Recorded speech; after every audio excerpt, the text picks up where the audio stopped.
വർണ്ണങ്ങൾ.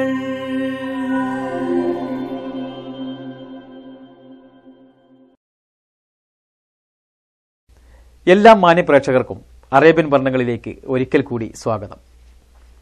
തൊഴിലാളി സമൂഹത്തിന് സമയനിഷ്ഠമായ തൊഴിൽ സരണി തുറന്നിട്ട മെയ് ദിനം സമാഗതമാവുമ്പോൾ എല്ലാവർക്കും അറേബ്യൻ വർണ്ണങ്ങളുടെ മെയ് ദിനാശംസകൾ നേരുന്നു. ജീവിതത്തിലെ മിക്ക രംഗങ്ങളിലെന്ന പോലെ തങ്ങൾ കുടിയേറിയ മേഖലകളിലെല്ലാം സർഗ സാംസ്കാരിക കൂട്ടായ്മ രൂപീകരിക്കുക എന്നത് മലയാളികളുടെ മാത്രം സാമൂഹ്യ സവിശേഷതയാണ്. ഇത്തരം വേദികളുടെ ആധിക്യം കൊണ്ട് ഏറെ ശ്രദ്ധേയമാണ് ജിദ്ദ. പ്രതിഭാധനരായ കലാകാരന്മാർ നാട്ടിൽ നിന്നെത്തുമ്പോൾ അവർക്ക് ആതിഥ്യമരുളാൻ ഇവിടുത്തെ പ്രവാസികൾ പിശുക്കു കാണിക്കാറില്ല. ഇന്നത്തെ അറേബ്യൻ വർണ്ണങ്ങളുടെ അതിഥിയായി നമ്മോടൊപ്പമുള്ളത് അല്പകാലം പ്രവാസ ജീവിതം അനുഭവിച്ചറിയുകയും പിന്നീട് സിനിമാ രംഗത്ത് സജീവ സാന്നിധ്യം അറിയിക്കുകയും ചെയ്ത നടൻ സിദ്ദീഖാണ്.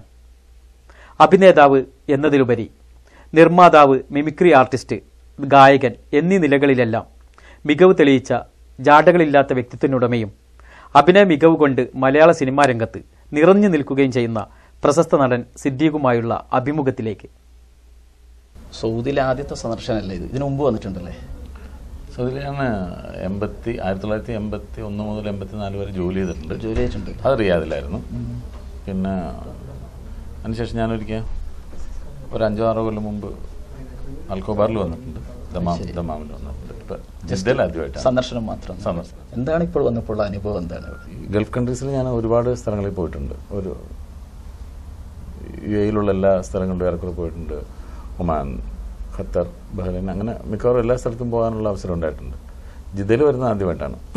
ഈ ജിദ്ദയിൽ വരുമ്പോൾ തന്നെ എൻ്റെ ഒരു മനസ്സിലെ നെയ്യത്തെന്ന് പറയുന്നത് പുണ്യഭൂമി സന്ദർശിക്കണം, മക്കയിൽ പോകണം, ഉംറ ചെയ്യണം, അങ്ങനെയുള്ള ആഗ്രഹത്തോടു കൂടിയാണ് വന്നത്. പടച്ചവൻ്റെ അനുഗ്രഹം കൊണ്ട് അത് സാധിച്ചു. അതാണ് ഏറ്റവും വലിയ പുണ്യമായിട്ട് വരുന്നത്. ഞാൻ ഏറ്റവും കൂടുതൽ ആഗ്രഹിച്ചൊരു സ്ഥലത്ത് വളരെ സൗകര്യപൂർവ്വം പോകാൻ, എനിക്കൊരു ബുദ്ധിമുട്ടുകളും ഇല്ലാതെ ഏറ്റവും സൗകര്യത്തോടുകൂടി തന്നെ പോകാനും വളരെ സന്തോഷത്തോടു കൂടി അല്ലെങ്കിൽ ഒരു അനുഭൂതിയോടുകൂടി ആ പരിശുദ്ധ കർമ്മം നിർവഹിക്കാനും കഴിഞ്ഞു എന്നുള്ളതാണ് ഏറ്റവും വലിയ സന്തോഷം, അനുഗ്രഹം, ഭാഗ്യം. മറ്റ് ഗൾഫ് രാജ്യങ്ങളിൽ നിന്ന് വ്യത്യസ്തമായിട്ട് എന്താണ് സൗദി അറേബ്യ തോന്നുന്നത്? ഇതിലൊക്കെ എൻ്റെ ഒരു ഭൂപ്രകൃതിയിലൊന്നും എനിക്ക് അങ്ങനെ ഒരു വ്യത്യാസങ്ങൾ കണ്ടുപിടിക്കാൻ എനിക്ക് കഴിഞ്ഞിട്ടില്ല. പിന്നെ പല സ്ഥലങ്ങളും ഏതാണ്ട് ഒരുപോലെയൊക്കെ തന്നെ. ഞാൻ റിയാദിലുണ്ടായിരുന്ന പല സ്ഥലങ്ങളിലും റിസംബിൾ ചെയ്യുന്ന പോലെ പല അതേ ഭൂപ്രകൃതി, അതേ മലയും മണ്ണും അങ്ങനത്തെയൊക്കെയുള്ള സ്ഥലങ്ങളൊക്കെ ഒരുപാട് കാണാൻ സാധിക്കുന്നുണ്ട്. അതിലെനിക്ക് കുറച്ച് പ്രത്യേകത തോന്നിയിട്ടുള്ളത് ഒമാനാണ്. നമ്മൾ മസ്കറ്റിൽ ചെല്ലുമ്പോഴാണ് ഒരു കുറച്ചുകൂടെ ഒരു ഗാർഡൻ സിറ്റി എനിക്ക് തോന്നിയിട്ടുണ്ട്.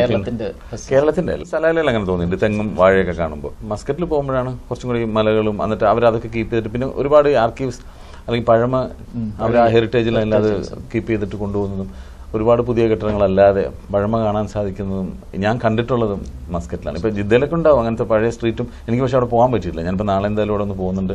അങ്ങനെയുള്ള സ്ഥലങ്ങൾ കാണാനായിരിക്കും നമുക്ക് എപ്പോഴും ആഗ്രഹം ഉണ്ടാവും. ചരിത്രത്തിന്റെ ഭാഗമായ നമ്മൾ വായിച്ചിട്ടുള്ള പഠിച്ചിട്ടുള്ള സ്ഥലങ്ങൾ പോയി അതേ ഫീലോടുകൂടി കാണുമ്പോഴാണ് നമുക്ക് എപ്പോഴും ഒരു പ്രത്യേക അനുഭൂതി തോന്നുക. അതല്ലെങ്കിൽ ഏറ്റവും ഉയരം കൂടിയ കെട്ടിടമാണെന്ന് പറഞ്ഞിട്ട് ദുബായിലൊരു ബിൽഡിംഗ് പണിയുന്നത് ഞാൻ പലപ്പോഴും ആ കെട്ടിടത്തെ അങ്ങോട്ട് നോക്കുക പോലും ചെയ്യാറില്ല. കാരണം അത് എന്താണ്, അതൊരു ഒരു പൊങ്ങച്ചത്തിൻ്റെ സൈനായിട്ടൊക്കെയാണ് എനിക്ക് തോന്നുന്നത്. കാരണം നമുക്ക് അങ്ങനെ ഒരു അത്യാവശ്യമില്ല. അതേസമയത്ത് ഒരു സൗകര്യങ്ങളും ഇല്ലാതിരുന്നൊരു കാലത്ത് ഒരു ക്രെയിനോ അല്ലെങ്കിൽ യാതൊരു ഫെസിലിറ്റീസോ ഇല്ലാതിരുന്ന ഒരു സമയത്ത് ആ ജനത ഇങ്ങനെ ഒരു കെട്ടിടം പണിതല്ലോ എന്നാണ് എനിക്ക് അത്തരം കെട്ടിടങ്ങൾ കാണുമ്പോൾ തോന്നിയിട്ടുള്ളത്.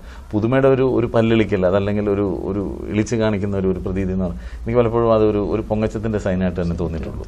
ആദ്യമായിട്ട് മസ്ജിദുൽ ഹറാമും അതുപോലെ തന്നെ കഅബ കണ്ടപ്പോൾ അനുഭവം എന്തായിരുന്നു? അത് എങ്ങനെ പറയേണ്ടതെന്ന് എനിക്കറിയില്ല. എനിക്ക് അങ്ങനെ വിവരിക്കാൻ പറ്റാത്ത അല്ലെങ്കിൽ പറഞ്ഞറിയിക്കാൻ പറ്റാത്ത ഒരു അനുഭൂതി തന്നെയാണ് എനിക്ക് തോന്നിയത്. ഞാൻ ഒരുപാട് മോഹിച്ചൊരു സ്ഥലം, അല്ലെങ്കിൽ നമ്മൾ TV-യിലും മറ്റും കണ്ടിട്ടുള്ള സ്ഥലം, ചിത്രങ്ങളിൽ കണ്ടിട്ടുള്ള സ്ഥലം, ഒരുപാട് പോകാൻ ആഗ്രഹിച്ചൊരു സ്ഥലം ചെന്ന് കാണുമ്പോൾ നമുക്കത് വേറൊരു എന്താ പറയുക, അത് ഭക്തിയാണോ അതല്ലെങ്കിൽ നമ്മളൊരു ആത്മനിർവൃതിയാണോ എന്താണെന്ന് പറയാൻ പറ്റില്ല. നമുക്ക് പറഞ്ഞറിയിക്കാനാവാത്തൊരു ഫീലിംഗ് തന്നെയാണ് തോന്നിയിട്ടുള്ളത്. ഈ ഒരു കാഴ്ച അല്ലെങ്കിൽ ഈ അനുഭവം ജീവിതത്തിൽ നമുക്ക് ഏതെങ്കിലും ഇത് സ്വാധീനിക്കുന്നു തോന്നുന്നുണ്ടോ? തീർച്ചയായിട്ടും സ്വാധീനിക്കുന്നു. എനിക്ക് നല്ലതുപോലെ അറിയാം, എനിക്ക് നല്ല വിശ്വാസം എനിക്ക് തോന്നുന്നുണ്ട്. ഞാൻ കഅബയിലേക്ക് കാണാൻ പോയാൽ ഞാനല്ല തിരിച്ചിറങ്ങി വന്നത്. തീർച്ചയായിട്ടും എന്നിൽ ഒരുപാട് മാറ്റങ്ങൾ ഉണ്ടായിട്ടുണ്ട്. മെന്റൽ ചേഞ്ച് ഒരുപാടുണ്ടാവും. ആ നിലക്ക് തന്നെ ചോദിക്കുകയാണ്. ഇപ്പോൾ സാധാരണ സിനിമയെ കുറിച്ചിട്ട് ഒരു പോപ്പുലർ കല എന്ന നിലക്ക് സിനിമ ഏറ്റവും കൂടുതൽ സ്വാധീനിക്കപ്പെടുന്ന കുട്ടികളെയും അതുപോലെ സ്ത്രീകളെയൊക്കെ തന്നെയാണ്. പക്ഷെ സാധാരണ ഉള്ളൊരു പരാതി, ഒരു പരിഭവം പറയുന്നത് ജീർണതയാണ്, കുട്ടികളെ വഴിതെറ്റിച്ചു, സ്ത്രീകളെ വഴിതെറ്റിച്ചു എന്നൊക്കെ. ഒരു സാമൂഹ്യ പ്രതിബദ്ധതയുള്ള അതേസമയം സദാചാര ബോധമുള്ള സിദ്ദീഖിനെ പോലുള്ള ഒരാൾക്ക് അതിനൊരു പോസിറ്റീവായിട്ട് എടുക്കാൻ നമുക്ക് സാധിക്കില്ല. ഈ അങ്ങനെ ഒരു ആരോപണം നടത്തുന്ന ആളുകളോട് ഞാൻ മറ്റൊന്ന് ചോദിക്കട്ടെ, ഇതിനുള്ള ഉത്തരം എന്നുള്ള നിലയിലല്ല, എന്തിനാണ് അത് സ്വാധീനിക്കുന്നത്? അതല്ലാതെ നല്ലൊരു പുസ്തകം വായിച്ചാൽ അത് സ്വാധീനിച്ചൂടെ? അല്ലെങ്കിൽ നല്ലൊരു സിനിമ കണ്ടാൽ അത് സ്വാധീനിക്കാത്തത് എന്താണ്? അതെപ്പോഴും നമ്മൾ പറയില്ല, നമ്മൾ സ്കൂളിൽ തെറ്റ് കാണിക്കുന്ന മകനെ വിളിച്ചിട്ട് നമ്മൾ മറ്റുള്ളവരോട് പറയും കൂട്ടുകെട്ടിൻ്റെ കുഴപ്പമാണ് എന്ന് പറയും. അപ്പം എന്താണ്, ആ കൂട്ടുകാരൻ്റെ വീട്ടിൽ ഇത് തന്നെയായിരിക്കും പറയുന്നത്, കൂട്ടുകാരാണ് അവനെ ചീത്തയാക്കുന്നത്. അപ്പം എന്താണ് അങ്ങനെ കുറേ എന്തിനാ ഈ ചീത്തയായ കൂട്ടുകാരുടെ അടുത്ത് പോകുന്നത്? അത് തിരിച്ചറിയാനുള്ളൊരു കഴിവ് നമുക്കുണ്ടായിക്കൂടെ? ഈ സിനിമക്ക് അങ്ങനെ വിമർശനം വരാൻ കാരണം എന്തായിരിക്കും? അതാണ് ഞാൻ പറഞ്ഞു വരുന്നത്. അപ്പം എപ്പോഴും നമ്മൾ ഒരു തെറ്റുകാരനാവുന്ന അല്ലെങ്കിൽ തെറ്റുകാരിയാവുന്ന ഒരാൾ നമ്മളിൽ നിന്നും ഒരു രക്ഷപ്പെടലാണ്. നമ്മളല്ല